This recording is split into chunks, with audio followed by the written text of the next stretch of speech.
So the wait is almost over. All Blacks taking on the Springboks, part of the Rugby Championship. Round 2, this game is going to be electric. Both sides coming off great victories last week in round 1. We'll be looking to do the exact same, continue their momentum into this fixture as well. But throughout this preview, we will be looking through at the lineups that have been selected for this matchup, their previous fixtures, and then also key players to watch out for alongside a prediction at the end. But jumping straight into it. But first of all, looking through at the All Blacks lineup, they were announced more recently than the Boks. We did announce their side earlier on in the week. For the ABs in the front row, it is Ethan de Groot, Cody Taylor, and Tyrell Lomax. So the two props keeping their spot in the starting side. They did do very well up against Argentina. It's going to be a great scrum battle because we also saw Kitsoff and Frans Malherbe do very well up against the Wallabies. So I feel scrum time could be a little bit of a 50-50, and if either side find their momentum early, could be absolutely crucial towards who does get themselves the victory. But Cody Taylor added in rather than Dane Coles, who has been taken out completely from the side for this match. In the lock-in duo, it will be Brodie Retallick at number 4 and Scott Barrett at number 5, and the loose forward trio unchanged for the All Blacks. Shannon Brazil at 6, Sam Cane the captain at number 7, and the dangerous Ardie Savia slotted in as number 8. Number 9, Aaron Smith, keeps his spot from last week's game up against the Pumas. Then number 10, they have made a change. It will be Richie Mo'unga starting rather than Damian McKenzie, but unlike the game up against Argentina, McKenzie will not be coming off the bench like Mo'unga was. McKenzie not in the 23-man side up against the Boks. Number 11, a return from injury, Mark Talia. So hopefully he does go alright in the centres. Combination that worked well last week. Geordie Barrett at 12. Number 13 be Enrico Ioane. Number 14, another return from injury. It is Will Jordan. And then number 15 to close out the starting side. They have gone with Beauden Barrett. Looking through at the bench, Samasoni Taukei'aho, Tamaiti Williams on debut. And number 18, it is Nepo Lolala. Number 19, Tupavai. Number 20, being Dalton Papali'i. So the All Blacks, they have gone with the 5-3 split, unlike the Springboks, who have gone with the 6-2. Number 21, Finlay Christie, 22, Braden Enoa, and number 23 to close out the All Blacks side, it is Caleb Clark. But now looking through at the Springboks, they did announce their side on Tuesday relatively early, and it was expected to have a lot of changes after the Springboks sent 1/3 of their side early to prepare for this New Zealand game, and then the other 2/3 did end up staying in South Africa. But looking quickly through at the starting lineup, Stephen Kitsoff, Bongio Manambi, and Frans Malherbe, the front row unchanged from what they did go with last week. Eben Etzebeth at number 4. Now there's a little bit of uncertainty there. Unfortunately, Eben Etzebeth's father did pass away a little bit earlier on in the week after the side was selected. I believe the coaches have said it's up to Etzebeth whether or not he plays, or whether he does want to go home early, but condolences to him and his family. Number 5, they have gone with Lou Diacha, a player who did not play in the last week's fixture up against the Wallabies. And the loose forward trio all changed from last week's fixture up against the Aussies. Will be Kwagga Smith at number 6. Number 7, they've given to Franco Mostert. And then number 8, it is Jasper Veza. The 9-10 combo also changing from last week. 9, they have gone back to Faf de Klerk, a man with a lot of experience. We'll be hoping to utilise that kicking game here up against the ABs, with number 10 being Damian Valimza. The question mark for me is whether or not he is given the kicking tee, or whether they look to someone like de Klerk, or maybe even Cheslin Colby as the goal kicking option. Number 11, Makazole Mapimpi, takes that spot back out on the left wing, even though we did see some fantastic work from Kurtley Arinsa last week, getting himself the hat-trick. But they already had the plan of switching those two no matter the form, and Makazole Mapimpi does get that start. Number 12, Damien Dialende, with number 13, Ben Lukanyuam, which I believe was predetermined. I thought maybe they would go with Damien Dialende and Jesse Creel. Instead, they go with that combination that will certainly cause the All Blacks trouble. That is Dialende and Lukanyuam. Out on the right wing, they have gone with Cheslin Colby, the man who I mentioned just a little bit earlier on, possibly getting the kicking tee. Knows how to sidestep anyone in front of him. In this game, he's going head-to-head with Mark Talia. And then number 15 to close out the starting side for the Springboks, it is Willie LaRue. Quickly looking through at the bench, the bomb squad, it's what they have decided to go with. Number 16, Malcolm Marks, Thomas Tatui at 17, and then number 18, Vincent Koch. Number 19, RG Snyman. A lot of people feel he has had a real impact since making his way back into the side, and after last week, do certainly have to agree. Number 20, Peter Steph-Tatoi, and number 21, Dwayne Vermeulen. The replacement backs, Grant Williams, number 22, and number 23, Mani Lebok. Those are the two starting lineups and reserves. Now looking through at the previous fixtures. Now we've only had one round of the Rugby Championship up till this date, and both teams finding themselves having comfortable victories. South Africa, they had the first game of round one. They were able to win it up against Australia, 43 points to 12. Australia, they scored the first try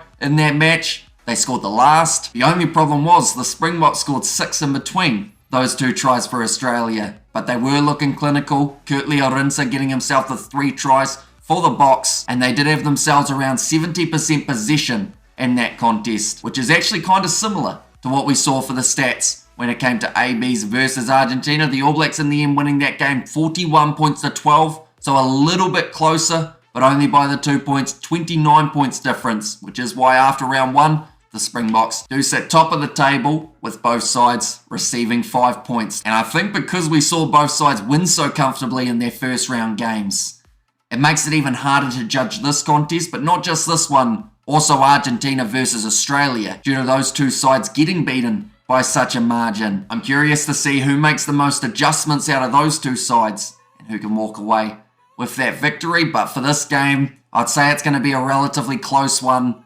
and that is where key players will come into the mix. And for each of these sides, I've got 3 key players who I feel will do very well throughout this fixture, starting with the All Blacks. First name on the list, it is big Brodie Retallick. He had a fantastic season throughout Super Rugby Pacific. He likes to run the ball. He's often in support when it comes to a line break, which is actually very impressive when you consider the man is a number 4, over 2 meters tall, and he runs around like he's a back.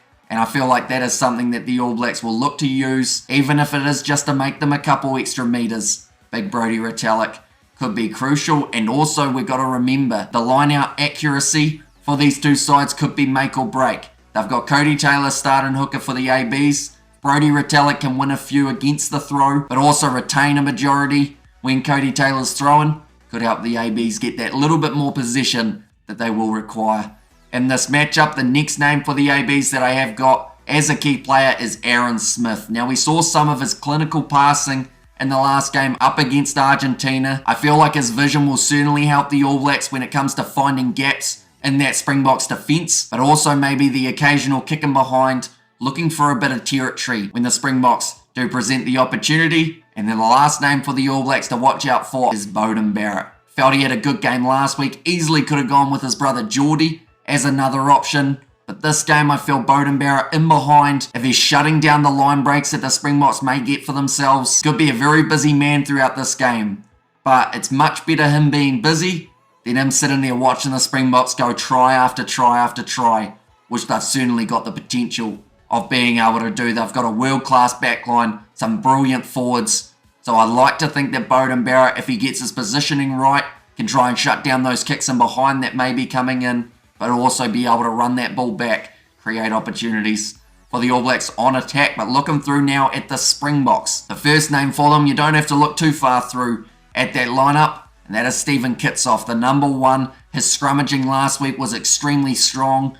I said it on the live stream, I've said it since then as well. I don't think I've ever seen someone be able to dominate Alan Alaalatoa in a scrum the way that Kitsoff was able to, just forcing the man back, making his legs slip out from underneath him, penalty 1 after penalty 1. He's going to be head-to-head with Tyrell Lomax, someone who quite enjoys a scrum battle out there on the park, but it's that big question of whether or not Tyrell Lomax can handle those first couple scrums from Stephen Kitsoff, because if he can't, it's going to be an extremely long day at the office. The next name for me is Willie Leroux. I felt that he was very good in the last game up against the Wallabies. He impressed a lot of people. His kicking was precise when he did have to clear the ball downfield. And also him and Mani Lebok last week I felt made a very dynamic duo. We don't get to see it this week. It will be instead Damian Valimza. But if he can kind of match what he did last week in this game with Valimza, I feel like that could be an attacking option that the Springboks look to utilise. And then the last name,